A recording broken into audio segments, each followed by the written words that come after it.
Good morning all. I am Suguna, Assistant Professor from Department of Commerce, Soundarya Institute of Management and Science. Today we will be dealing with retailing followed by its functions and its classifications. Now let us know what retailing is all about. The Indian economy always focuses on the scarcity of resources, the production of the utilities and delivering the produced goods to the ultimate consumers. The society started demanding more and more number of products, and hence this is how retailing came into practice. If we want to see a chain of marketing goes like this. The first link is a manufacturer. The manufacturer produces the goods and passes it to a wholesaler. Wholesaler in return transports to a retailer, and it is a job of retailer to make the goods reach to a ultimate consumer or customers. Though retailer takes a last second place in the chain of marketing, the retailer has a major role to play in creating utilities of the product, producing the same and delivering the same to the customers. Retailer plays a major role in creation of utility of the products, producing the created utilities, and after producing the goods, it is his duty to deliver it to our customers at the right time. So retailer plays a very important role in the chain of marketing. Now let's see what retailing is all about. The definition of retailing goes like this. Retailing includes all the activities involved in selling goods and services. See, I have mentioned here selling goods and services.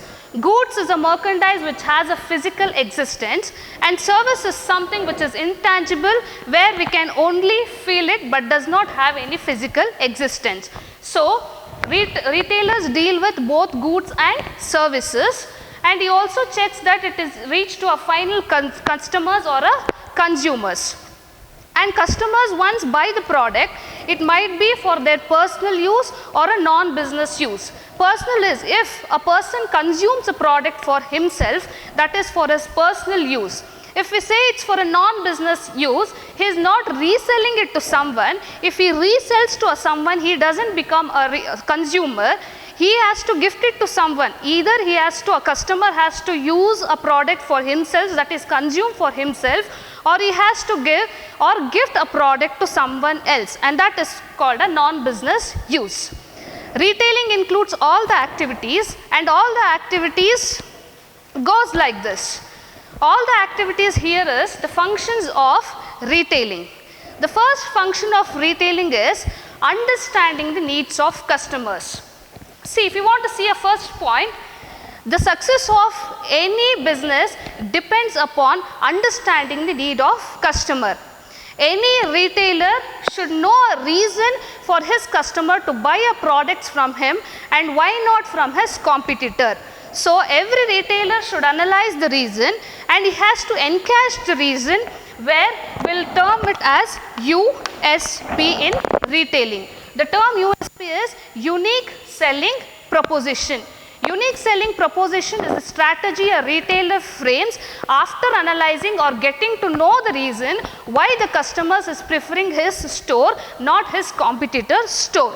So the basic objective or a function of a retailer is to understand the need of customers.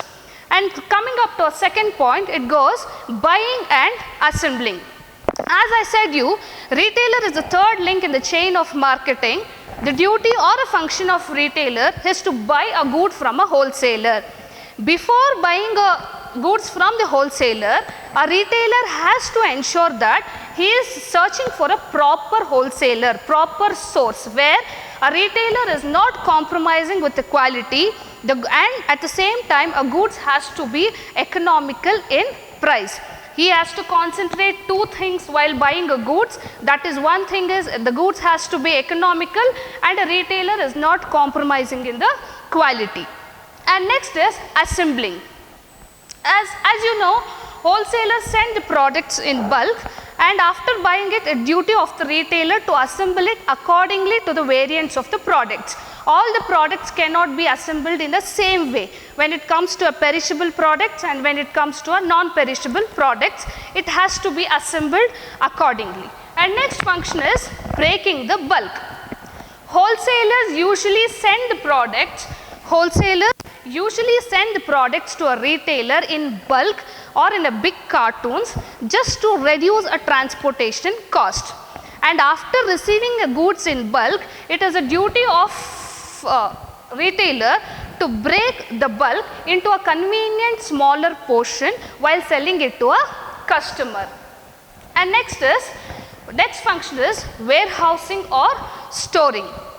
As you all know, retailer will be there in a market and helps to supply the proper commodity to a proper customer at the right time without delay. So if he has to ensure that a product is supplied to a customer without delay. If this has to happen, a retailer has to keep a stock in reserve. For keeping a stock in reserve, he has to carry on a function which is called warehousing or storing. He will be storing the goods in his warehouse to avoid interrupt in his operation. And next function is selling.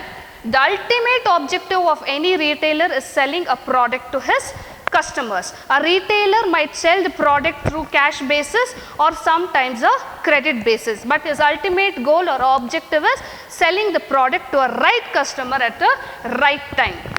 And next is credit facilities. Some retailers offers credit facilities when it comes to your bikes, when it comes to electronics. Such goods has to be offered on a credit basis just to attract the customers. And this is one among the functions of retailing. And next functions goes like this. Next is risk bearing.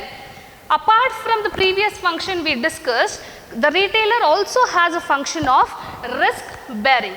Risk bearing here might be a bad debts on the accounts where it goes as a non-payment of amount, and risk from a natural calamities like fire, catch of fire, heavy rainfall, floods, earthquakes, all those things. These are the risks which has to be bared by a retailer.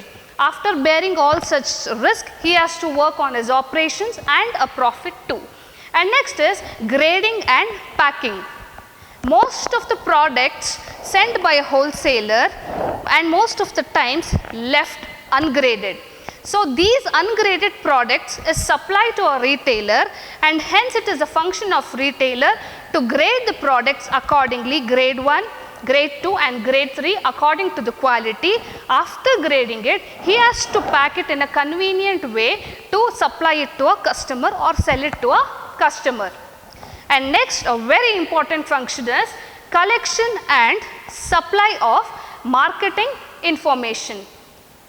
Retailer plays a very important role in collection and supply of market information. As we all know that retailer has a direct link or a direct touch with the consumer, and hence any suggestions and any feedback or any complaints on the product is passed on to a retailer, or any demand for the product or any taste and preferences of a consumers, retailer will let know to the wholesaler and wholesaler will let know to the manufacturer. So a retailer plays a very important role in collection and supply of market information. And next is helps in introducing new product.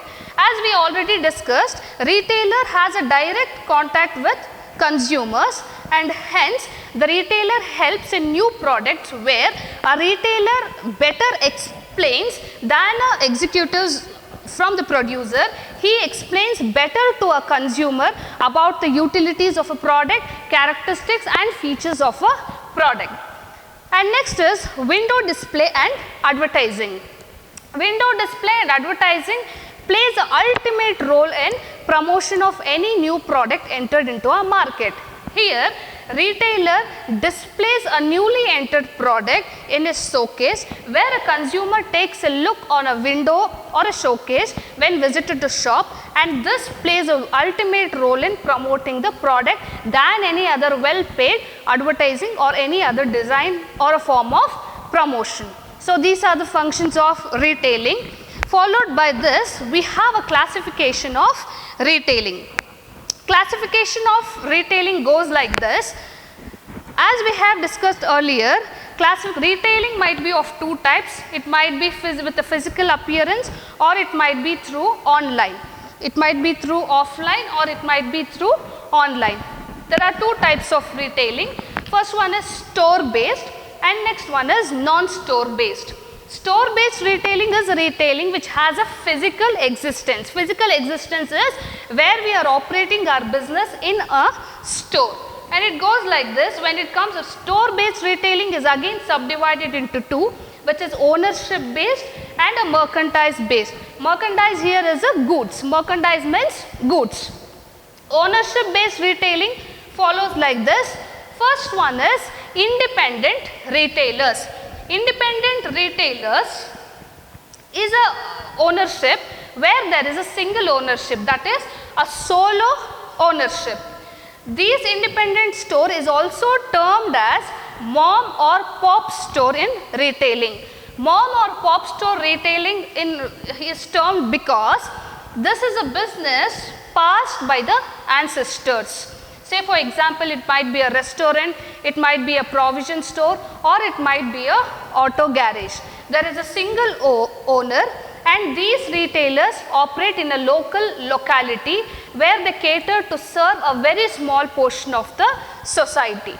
So, this is ancestral business, and this is also called as mom or pop store. And next is chain stores. Chain stores is a network of branded shops. Say for example, they have a network. This is a network of a branded shop. All these branded shop operates under one single name, dealing with the same type of merchandise and dealing with for the same price, but in a different branches. Say they might have two branches in Bangalore. Out of Bangalore, they might also have a branches out of state or in any part of the country. They have different branches, but they have a network with the same brand dealing with same type of product. For example, it might be your Bata showroom, or else it might be your Kanti sweets. That is called chain stores. And next type of retailing under ownership is franchising. Franchising retailing is an agreement between franchisor and franchisee, where a franchisee will operate his business or sell his product under a brand name of franchisor.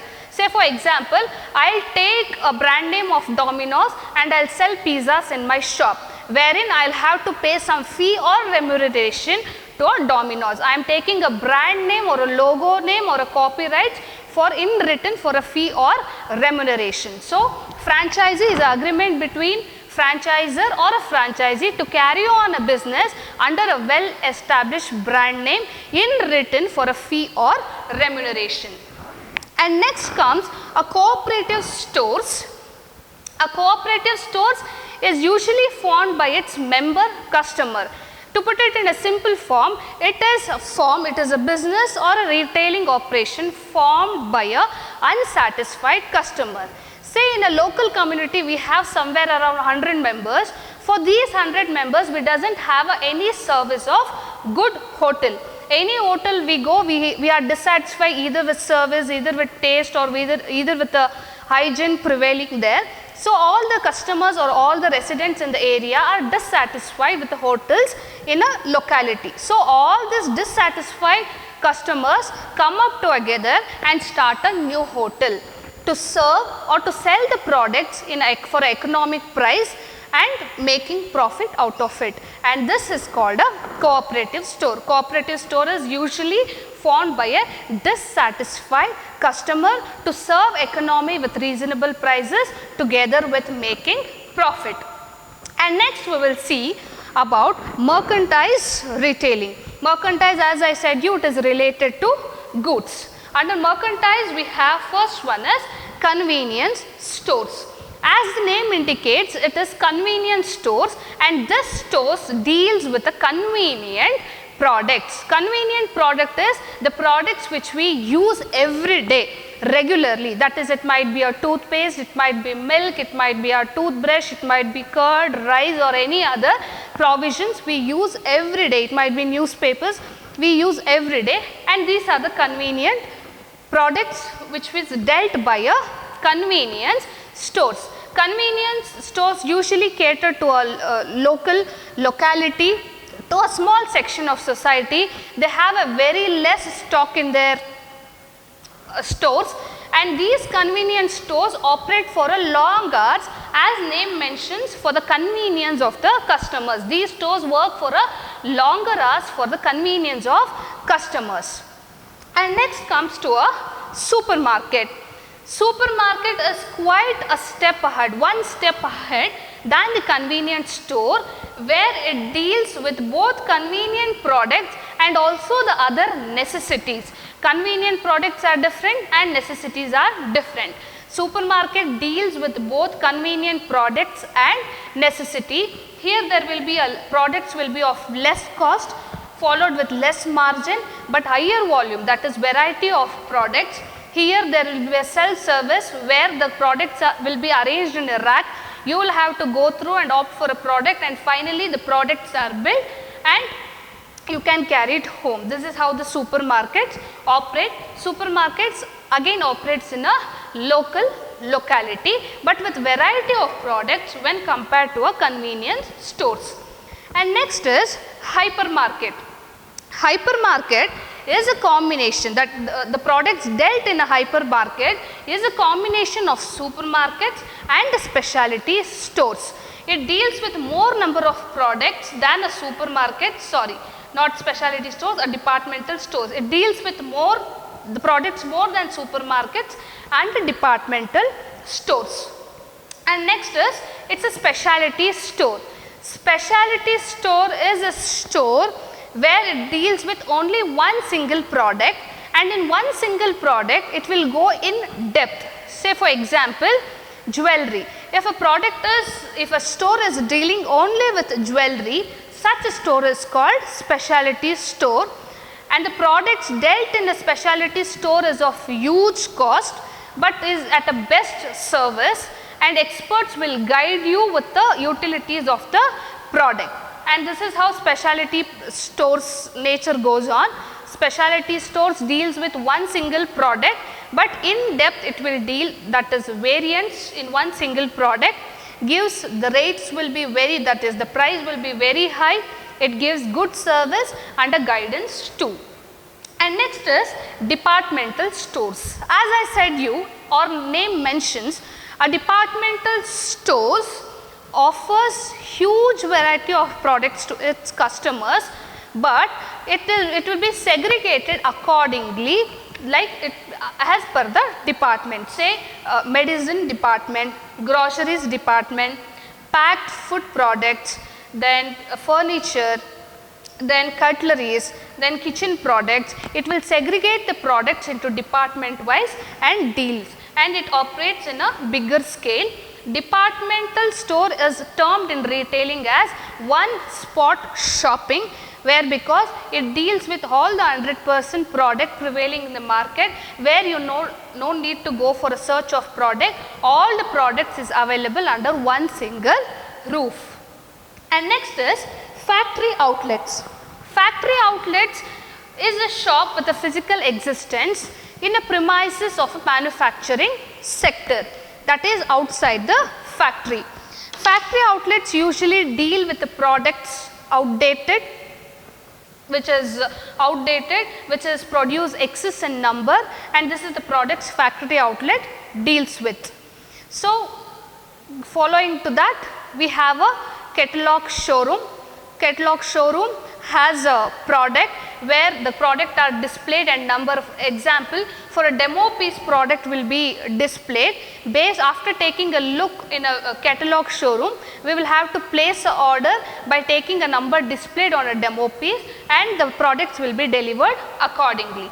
and this is all about merchandise based showrooms. And the next form of retailing is a non-store based retailing.